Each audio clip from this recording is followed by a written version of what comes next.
many of the United States presidents have blood relations with each other. The Bush lineage has blood ties to a great number of former presidents.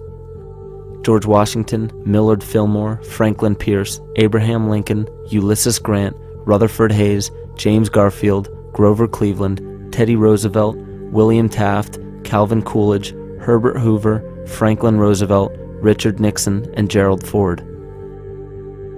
Michael Tessarion points out in his work that Bush is closely related to every European monarch on and off the throne, and has kinship with every member of Britain's royal family. Bush's family tree can be documented as far back as the early 15th century. He has a direct descent from Henry III and from Henry VIII's sister Mary Tudor. He is also descended from Charles II of England. And we also find that George W. Bush is a direct descendant of Godfrey de Bouillon. Godfrey was the first king of Jerusalem after he recaptured it from the Saracens, which was the name for the Islamic faith during the Middle Ages. It is interesting to note that the current occupation of the United States in the Middle East was re-established by the same family, George Bush Sr. in 1991, and again by George Bush Jr. in 2003. George Bush Jr. is then found to be a cousin to both opposing candidates of his 2 terms in office, Al Gore and John Kerry. Democratic President Barack Obama also has blood ties with George W. Bush, as well as Gerald Ford, Lyndon Johnson, Harry Truman, James Madison, and the British Prime Minister Sir Winston Churchill. On the opposing side of the 2008 presidential ballot, John McCain is descended from Robert the Bruce, King William I of Scotland, and also Godfrey de Bouillon. Probably one of the most interesting facets of the bloodline relations is the fact that the whole British royal family has descent from the Muslim prophet Muhammad through the Arab kings of Seville. This bloodline was passed through the kings of Portugal, Castile, and eventually down to King Edward IV. And this is a very, very different story from what you hear the media pumping out every day, being this idea of lineal superiority.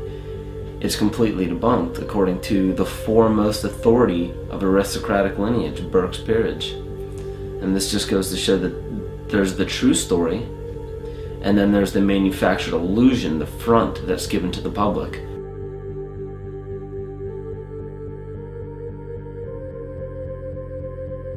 These blood ties go on and are documented thoroughly through literature such as Burke's Peerage and other comparable books.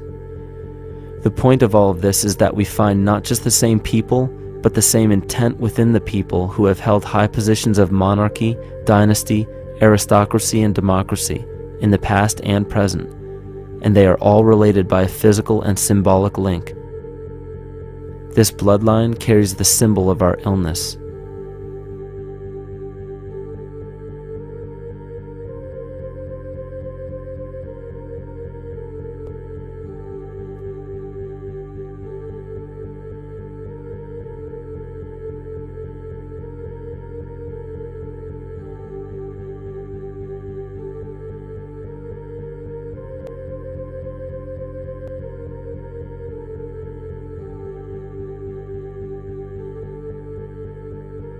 The symptoms of our psycho-spiritual illness are the wars, terrorist attacks, artificial or man-made disasters, and leader figures. As long as the people remain oblivious to their inner drives and inner nature, they will always fail to recognize why these events take place and why these figures rise to such powerful positions. The reason why we have failed for thousands of years to conquer these archetypal rulers permanently is because for thousands of years we have been fighting the symptoms of an illness and not the root cause. For every corrupt government that falls at the hands of a revolutionary, oppressed people, 2 more will rise in its place every time, because the root cause of a corrupt government does not exist in the individual leading that government. It exists within the psyche of every individual, because an unaware host to a deadly parasite will do anything to avoid accepting his own incapacity for freedom.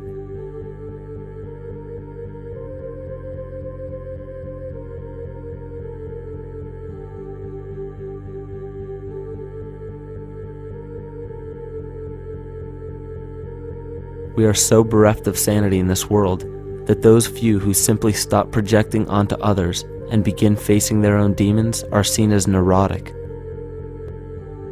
An article written in the 1950s states that studies showed that individuals who had been isolated from their familiar social and cultural environment became neurotic. This shows that when those individuals had no object to identify their darker emotions with, they began to see these things in themselves, that which they refused to recognize before, and were unaware of why they appeared and how to cope. Facing our true inner self is virtually unknown in our world today.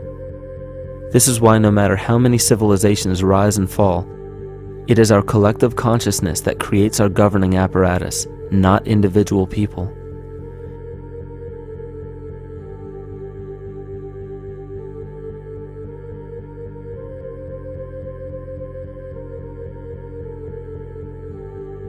And after countless attempts, you would imagine that people would realize that a physical retaliation may not be the solution. Yet here we are, thousands of years later, with technology that can clone DNA, vehicles that can break the sound barrier and probe the depths of space, and science that can overcome almost any sickness. Yet we still fail to take notice to the importance of thoughts and consciousness. This is the very definition of insanity. And every single one of us is responsible for this psychic epidemic because we're killing the messenger and paying no attention to the message.